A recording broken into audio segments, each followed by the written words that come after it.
এই গল্পটা ফর্সা গ্রামের। এখানে বিগত 5 বছর ধরে বৃষ্টি হয়নি। মানুষ এক একটা বিন্দু জলের জন্য কাতরাচ্ছে। ফর্সা গ্রামের নদী, পুকুর আর কুয়ো শুকিয়ে গেছে, কিন্তু গ্রামের মাঝখানে একটা কুয়ো এমন আছে যেটা জলে ভরে আছে। কিন্তু এই কুয়ো থেকে কেউ জল নিতে পারবে না, কারণ এই কুয়োটা ভূত আর পেতনির দখলে আছে। গ্রামবাসী ওই কুয়োর কাছে গিয়ে সাহস করে ভূতের কাছে প্রার্থনা করলো।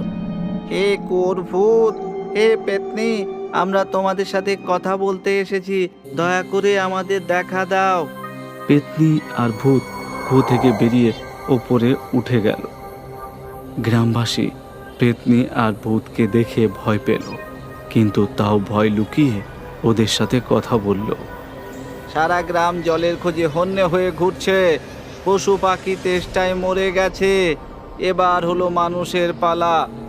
তাতে আমরা কি করতে পারি?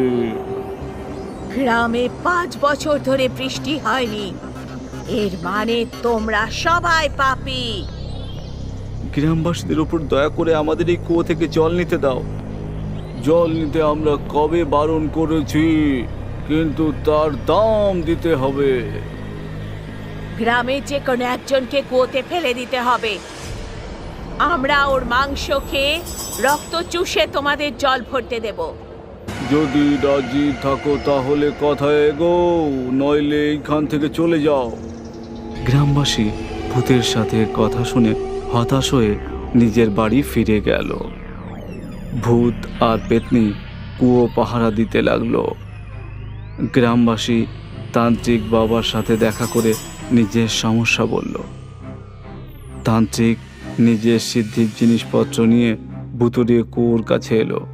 কুয়োর পাথরে ভূত জলের দামের লিস্ট লিখে দিয়েছে।